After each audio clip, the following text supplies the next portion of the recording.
Hi, friends. Welcome back to A Glow in the Dark. I am Kaci, and this week we're going to continue our discussion of joy. But before we get into it, I wanted to put out a disclaimer that I am not a professional.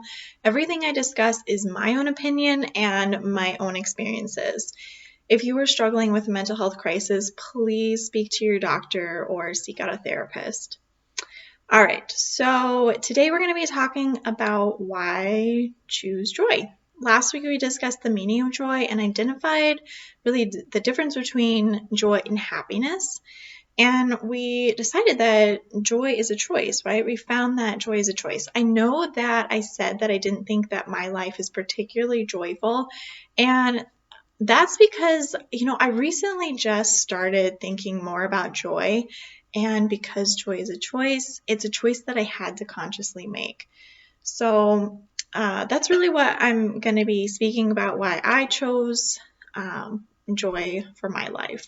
So here's story time. I have been in a victim mentality for a long time where it almost felt better to be hurt and down rather than to feel happy, just so I didn't have to experience those highs and lows of that emotional roller coaster. For me, every time I experienced a high, the low would hit even harder the next time. I would go from feeling pure contentment that I was doing really well in my life, I was motivated, completing projects, tackling goals, until one little hiccup came up like, I couldn't finish a project because my son was having a bad day and he needed a little bit more attention. He was demanding my attention. Or I was just extra tired one day and I did not feel like completing it. I just wanted to watch some TV or whatever. Another example, like I had to get the laundry done because we literally wouldn't have had underwear the next day to wear. And so I missed a workout that I wanted to do for myself.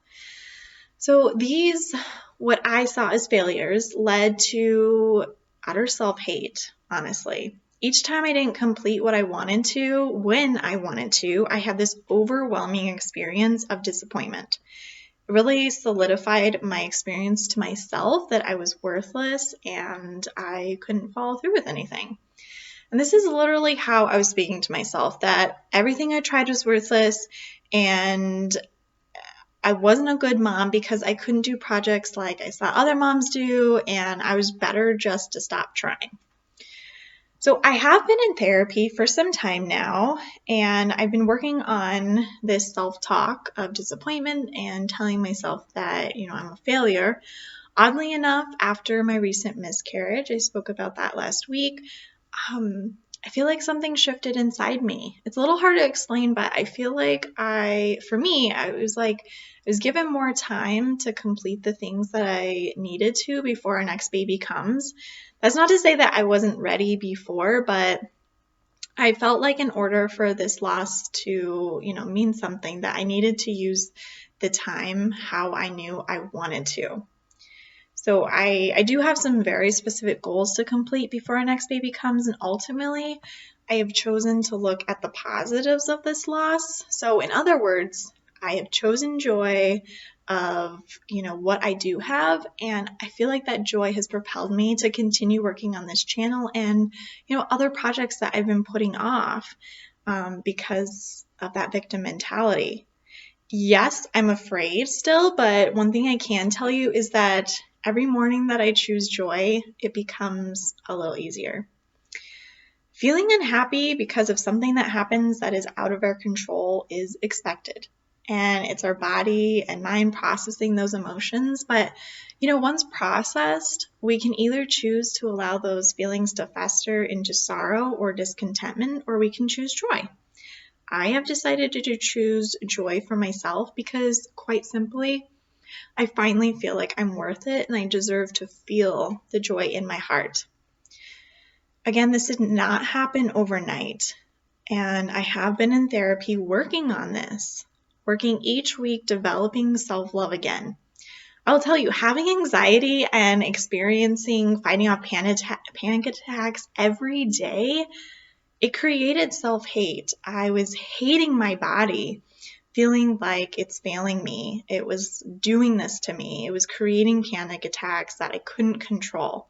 So having nearly 3 years of, hating my body, feeling all those feelings of self-hate, it is expected that it's going to take some time to build trust again and love again for my body. I did have a lot of healing to do, and a year ago, I was not even in the right mindset to know that it was an option to choose joy. But now each day, like I said, it does get easier, and I see the positives of what I do every day for myself and for my family. It's getting easier to say, yes, I didn't get this project done, but I made dinner this whole week for my family. Yes, I didn't get the laundry done, but I played outside with my son for a little bit and I did some weeding. And it's always a trade-off. I know one thing for sure, that if I hadn't made the choice of joy, that I would not be sharing this experience with all of you and be reminded why me and my sister wanted to do this channel in the first place. And that's to share authentic experiences when it can really feel like we are all so alone now more than ever. I want to tell you that you are worth it to choose joy for yourself. I'd love to hear why you choose joy in your life, or a time that you chose joy and it positively impacted your life. Thank you so much for watching and listening to this week's episode. If you like this video, please remember to give it a thumbs up. And if you haven't already, please subscribe and hit that bell so you don't miss another episode. Wishing you love and light. Bye, friends. We'll see you next week.